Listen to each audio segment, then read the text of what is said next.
이준석 대표 책 출간한 거 보셨나요, 혹시? 기사를 통해서라도? 제가 뭐 책 냈다는 이야기는 저 기사에서 봤는데요. 예. 그 딱히 그 책을 읽을 만하다고 생각하거나 또는 읽을 계획이 있지는 않습니다. 언론 보도된 거 보니까 소위 말하는 윤핵관이라고 불리는 분들, 이 사람들을 망국신이다. 요렇게 비판했다고 하는데, 요거에 대해서는 어떤 생각이신 건가요? 늘 자신만 옳고 자신과 관련된 나머지 모든 사람들은 다 틀렸다고 생각하면서 공격하는 것만을 유일한 정치 활동으로 생각한다면 과연 그게 정치의 본질인지 그 점에 대해서 저는 좀 알겠습니다. 비판적인 생각을 갖고 있습니다. 김태현의 정치쇼. 자, 오늘 두 번째 인터뷰 시간입니다. 이 국민의힘 전당대회가 이틀 앞으로 다가왔는데, 어제까지 모바일 투표, 그리고 오늘간의 ALS 투표가 진행되는데요. 모바일 투표만 놓고 봤을 때 국민의힘 계열 전당대회 역사상 최고의 투표율이 나왔다. 이렇게 분석들을 하고 있는데, 김재원 최고위원 후보 전화로 연결되어 있습니다. 안녕하세요. 네, 안녕하세요. 자, 요새 바쁘시죠? 후보니까 아무래도 네. 바쁘죠. 국민의힘 전당대회 얘기하기 전에요. 민주당 얘기부터 네. 조금 해볼 텐데, 방금 전에 이상민 더불어민주당 의원과 좀 이야기를 나눠봤습니다. 이 민주당에 벌어지고 있는 갈등, 이거 어떻게 보고 계세요, 지금? 상대당 입장에서? 뭐 어쨌든 이재명 대표 개인의 그 부패 행위, 범죄 행위에 대해서 이제 문제가 제기되고 있는 것이고요. 예. 민주당이라는 그 큰 배가 선박이 이재명 한 분 때문에 침몰할지 아니면 이재명 대표를 포박해서 이제 끌어내리고 네. 다시 순항을 할지 앞으로 기로에 설 거라고 생각합니다. 저 일부의 해석이긴 하지만, 일부 언론 해석을 좀 보면, 국민의힘 의원들의 속내는 이재명 대표가 지금 대표직에서 내려오는 것보다 총선 때까지 계속 대표직 유지하길 바란다. 그게 국민의힘 의원들의 진짜 마음이다. 라는 기사들이 있던데 맞습니까? 뭐 그런 마음을 가질 수도 있고요. 그게 네. 또 현실적인 이야기일 수도 있는데 세상 일이 그렇게 가지도 않을 것이고 네.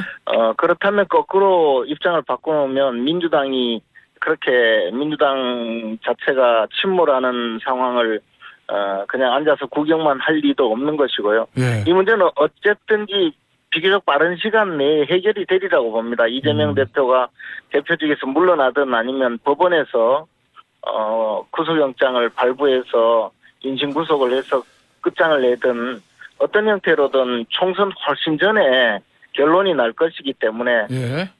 뭐 그런 이재명 대표가 총선 때까지 대표직을 유지하면서 국민의힘이 희희낙낙할 그런 사태는 벌어지지 않을 거라고 생각합니다. 그러면은 이재명 대표가 없는 민주당과 총선에서 일전을 겨뤄야 되는 그런 준비를 해야 된다, 이런 취지신 건가요?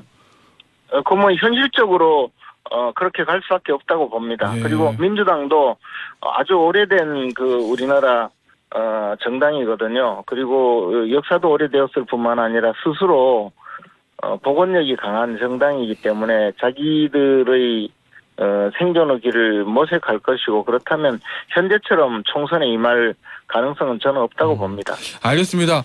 자, 국민의힘 전당대회 얘기 좀 해보죠. 위원님, 예상하셨어요? 투표율 이렇게 높게 나올 거라고? 저는 투표율은 높게 나올 거라고 예상을 했습니다. 왜냐하면요. 그 모바일 투표를 지금 여러 번 실시했거든요. 네.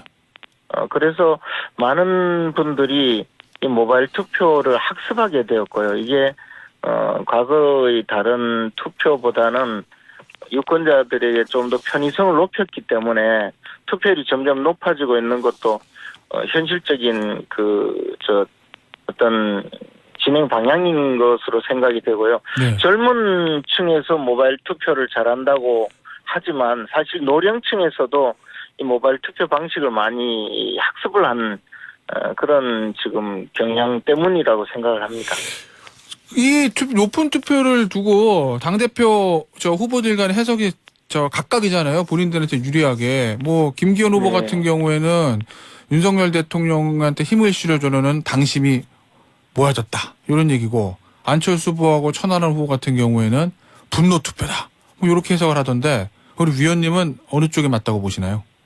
근데 이게 이제 앞에서도 말씀드렸다시피 예. 특정 계층, 특정 연령대 또는 특정 성향을 가진 사람들이 주로 이제 모바일 투표에 많이 응했다면 예. 각자 자기들의 해석이 있을 텐데 제가 보기에는 지난 대선 이후에 30만 명 이상의 신규 당원들이 새로 입당을 했거든요. 예. 근데 이분들은 사실상 그 국민의힘의 과거 지지자였을 수는 있겠지만 지금까지 투표를 따로 해본 적이 없는 분들인데 이분들까지도 투표에 많이 나선 것으로 봐서는 이것은 어떤 뭐 연령층이라든가 또는 지지자 계층이라든가 성향에 따라서 투표율이 저는 달라진다고 생각하지는 않습니다. 전체적으로 모바일 투표의 투표율이 높아지지 않았느냐라고 생각하고요. 그 모바일이라는 거에 오늘부터- 편의성 때문에 그렇다 말씀이신 건가요? 편의성과 그다음에 이 전당대회의 당원으로서의 참여 의식이 훨씬 높아졌다고 생각하고요. 네. 반면에 ARS 투표가 과거에 한 20%까지 진행이 되었었거든요. 네. 근데 그만큼 모바일 투표에 많이 응했기 때문에 ARS 투표는 상대적으로 좀 줄어들지 않을까 생각합니다. 이번에는요. 예, 그렇다면 전체적으로 투표율은 올라가지만 이것이 모바일 투표의 편의성 때문이 아닌가. 그리고 물론 이제 관심도가 높아진 그런 영향도 있다고 봅니다. 그 말씀은 이 높은 투표율이 지금까지 쭉 유지되고 있던 선거의 흐름을 바꿀 정도는 아니다. 이런 네, 저는 취지신가요? 투표율이 높아졌다고 해서 특정 후보에게 더 유리하다든가 예. 또는 새로운 경향이 생긴다든가 하는 그런 시각에 대해서는 크게 동의하지 않습니다. 알겠습니다. 저 일부 전문가의 해석을 보니까 투표율이 높아지면 그만큼 총 얻어야 되는 투표수도 많아지는 거잖아요. 결선 투표 안 네. 가고 1차에서 끝나려면. 그런 거 네네. 감안했을 때 결선 투표를 갈 확률이 높다. 뭐 이렇게 분석하는 분들도 계시던데 이런 분석에 대해서는 어떻게 보시나요? 근데 현장에서는 지금 결선 투표보다는 예. 아무래도 지금까지 우세를 점하던 김기현 후보에 대해서 집중도가 조금 더 높아지는 느낌이 들거든요. 예. 그래서 투표율이 높아졌다고 해서 직접적으로 결선 투표에 가야 된다라는 그런 결과가 나온다고는 저는 생각하지 않고요. 다만 결선 투표 가능성이 없지는 않지만 예. 현장의 분위기는 아무래도 1차에 끝날 가능성이 좀 높아졌다고 생각을 하고 있습니다. 알겠습니다. 안철수 후보 얘기 좀 해볼게요. 안철수 후보가 어제 이제 기자간담회를 했는데 거기서 이런 얘기를 했습니다. 대통령실 행정가들이 단톡방에서 김기현 후보 선거운동하고 안철수 후보에 대한 비난의 글을 실어 날랐다. 요거 네. 용산 대통령실에서 조치가 있어야 된다. 이렇게 얘기하던데 이게 심각한 사안입니까? 어떻게 보세요, 이 사안을? 이게 만약에 네. 그 안철수 후보 주장대로 네. 대통령실이 주도해서 단톡방을 만들고 선거운동을 주도했다면 그것은 문제가 있을 수 있죠. 근데 그거보다는 지금 소위 단톡방이라는 건 워낙 많이 개설이 되고 많은 사람들이 참여하거든요. 예. 그중에 어떤 분이 참여를 해서 함께 의견을 나누는 그 단톡방이 있었다는 것만으로 해서 대통령실이 주도했다고 볼 수는 없지 않겠습니까? 저는 그 점에 대해서는 별로 동의하지 않습니다. 그러니까 그 행정관들 몇몇의 개인적인 일종의 의견, 개인적인 일탈 이렇게 보시는 건가요? 행정관들이 모여서 그분들만의 단톡방이었고 그분들만의 어떤 업무 공간이었다면 모를까. 이것은 예. 그렇게 보여지지는 않거든요. 물론 정확하게 진상을 파악해 봐야 되겠지만 지금까지 밝혀져 있거나 보도된 내용으로는 저는 그 수준은 아니라고 봅니다. 예. 그 안철수 후보의 선거 전략과 관련해서 최근에 좀 뭐랄까요? 용산 대통령실에 대한 공세가 좀 강화되는 느낌? 왜냐하면 대통령실, 비대위, 선관위 모두 공정하지 않다고 느끼는 건 저만의 피해의식이냐? 이렇게 물었었고 이진보 네. 정무수석의 본인에 대한 공개 경고에 대해서는 부적절했다. 그때는 아무 언급이 없었는데 지금 와서 이제 부적절했다 이렇게 입장을 밝혔거든요. 안철수 네. 후보의 일종의 전략 변화 이거는 왜 나왔다고 보시나요? 그런데 사실은 안철수 후보는 초기에는 이 윤석열 대통령과 뜻을 같이 하는 그런 입장으로 계속 진행을 했었거든요. 예, 연대 보증. 그런데 그러다 보니까 천하람 후보가 강력하게 한쪽 축을 완전히 점령하다시피 해서 존재감이 좀 저는 상실되었다고 생각해요. 네. 이런 과정에서 이제 지금 상황에서는 결선 투표라도 노리고 결선 투표에서 대역전극을 펼치자는 그런 전략을 세웠다면 아무래도 존재감을 높여야 되고 지금 현재는 이 방법밖에 없다고 판단할 수 있죠. 아, 알겠습니다. 최고위원 선거 얘기 좀 해볼게요. 최고위원 후보님 빼고 어떤 네. 분들이 당선될 거로 예상하시나요? 여론조사상으로 네. 지금 민영삼, 조수진, 김병민 후보가 조금 높게 나오고 있고요. 예. 그 외에 그 당선권 전후에서 김용태 후보 또 예. 태영호 후보 이런 분들이 조금 각축을 벌이는 것 같아요. 네. 그런데 아무래도 거듭된 여론조사 결과가 거의 일치되게 그런 상황이기 때문에 저는 뭐 여론조사도 어느 정도 그 일정한 트렌드를 반영하고 있다고 보면 그분들이 당선되지 않을까. 앞서 말씀드린 조수진, 김병민, 민영삼 후보 위주로 되지 않을까 생각하고 있습니다. 그 친이준석교로 분류되는 허은하 후보하고 김용태 후보 그리고 당대표 선거에서는 천하람 후보 요 소위 말하는 친이준석교 후보들의 성적표는 어느 정도로 예상하세요? 존재감을 나타내기는 했지만 네. 당선권에 들어가기는 좀 어렵지 않을까 생각합니다. 예. 선거가 이게 지금 여러 명을 뽑는 선거가 아니라 당대표를 선출하고 당의 지도부를 선출하는 선거거든요. 네.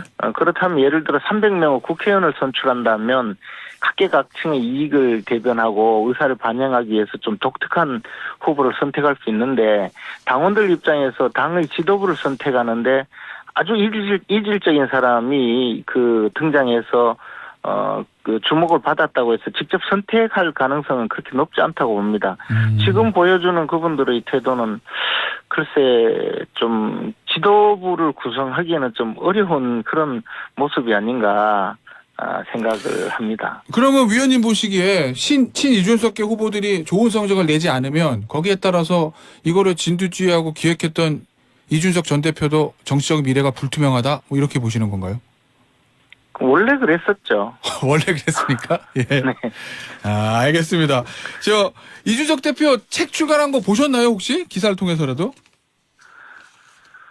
제가 뭐 책 냈다는 이야기는 저 기사에서 봤는데요. 예. 그 딱히 그 책을 읽을 만하다고 생각하거나 또는 읽을 계획이 있지는 않습니다. 언론 보도된 거 보니까 소위 말하는 윤핵관이라고 불리는 분들, 이 사람들을 망국신이다. 이렇게 비판했다고 하는데 요거에 대해서는 어떤 생각이신 건가요?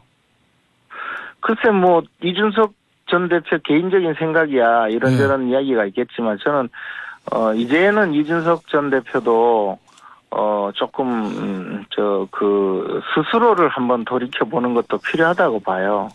왜 이런 지금 제가 이준석 전 대표와 정치 활동을 같이 하게 된 것은 그 20대 국회 때인데요. 그때부터 지금까지 옆에서 쭉 지켜보면서 느끼는 것은 스스로에 대한 성찰이 있는지 스스로를 돌이켜보면서 혹시 잘못한 점이 있다면 그에 대해서 교정할 생각이 있는 것인지에 대해서 굉장히 의문을 갖고 있거든요.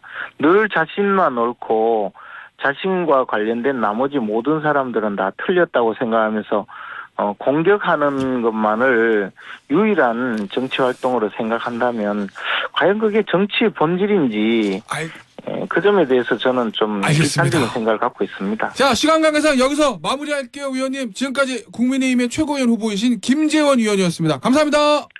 고맙습니다.